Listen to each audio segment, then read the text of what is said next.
Hello guys, இன்றைக்கி வந்து எங்களுடைய வயலுக்கு வந்திருக்கிறோம். இன்றைக்கி வயல் விதைச்சி 12 நாள் ஆகுது. 2 நாளாக தொடர்ந்து மழை. ஸோ அதால் வரையலாம் போயிட்டு இப்போ மழை விட்டது நாங்கள் இன்றைக்கி வந்திருக்கிறோம். ஏர்லி மார்னிங் வந்திருக்கிறோம். இன்னைக்கு பார்த்தாலே தெரியும் வயல் ஃபுல்லாக தண்ணி. பாப்பம் இன்றைக்கி எங்களுடைய வயல் வந்து எப்படி இருக்குது, என்ன மாதிரி எண்ணெய் அடிக்கிறது, எப்படி அடுத்த ஸ்டெப்ஸ் வந்து என்னென்ன செய்யலாம்னு சொல்லி பார்ப்போம். சரி.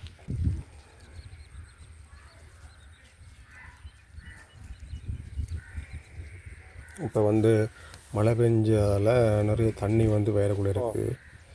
இப்போ என்ன பிரச்சனைன்னு சொன்னால், இப்போ தண்ணி இருந்தால் வந்து எண்ணெய் அடிக்கலாது. இப்போ சில புல்லுக்குரிய எண்ணெய் வந்து தண்ணிக்குள்ளே அடிக்கலாம். சில எண்ணெய் இருக்குது அதை வந்து தண்ணிக்குள்ளே வந்து அடிக்கலை. தண்ணி இல்லாத அந்த ஈரப்பதனில் தான் நாங்கள் வந்து எண்ணெயை அடிக்க இயலும். ஸோ இப்போ வந்து இந்த எண்ணெயை வந்து நம்ம வயலுக்கு வந்து அடிக்க இயலாது. தண்ணியெல்லாம் ஓடின பிறகு தான் அந்த ஈரப்பதன் மட்டும் இருக்கிற டைமில் தான் எண்ணெய் அடிக்க முடியாது. அந்த புட்கள்லாம் வந்து தவிர்க்கலாம். இப்போ எந்தளவு பயிர் தான் எங்களுடைய வயலில் வந்து இருக்குது வேளாண்மை. இது சரியாக 12 நாள் பயிர் தான். இது வந்து 2 யானை வந்து நைட் வந்துருக்கு எங்களோட வயலுக்குள்ள. இதுதான் இந்த யானையோட தடம்.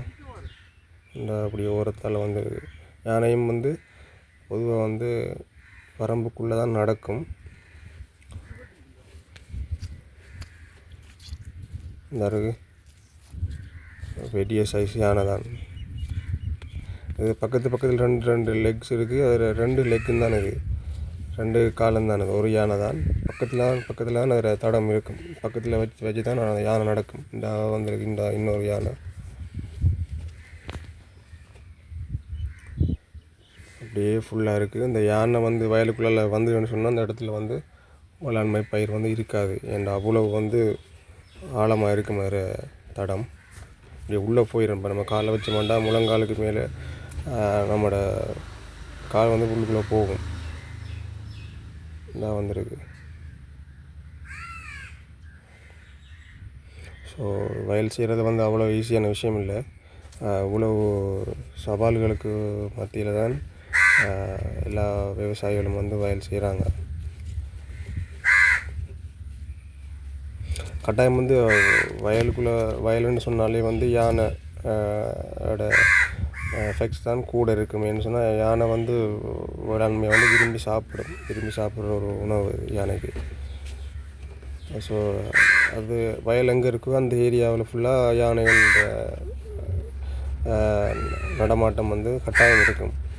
ஸோ வயல் பக்கம் எங்கேயும் போகக்குள்ள, எங்கேயும் டிப்ஸோ சம்திங் எங்கேயும் போகக்குள்ள கொஞ்சம் நான் போனால் அந்த ஏரியாவில் யானை கட்டாயம் இருக்கும். மற்றது வந்து பனைமரம்னு சொன்னால் பனம்பழத்தை வந்து யானை வந்து நிறைய விரும்பி சாப்பிடும். ஒரு சைஸை பாருங்கள். பெரிய ஒரு யானை. இது 2 யானை. இந்த ஒரு தடம் இருக்குது.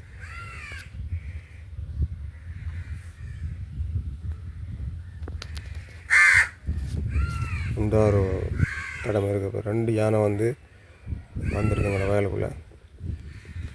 ஓகே காய்ஸ், இதோட இந்த வீடியோ முடிச்சு கொள்கிறேன். பிடிச்சிருந்தால் லைக் பண்ணுங்கள். Thank you so much. இன்னொரு வீடியோவில் சந்திப்போம்.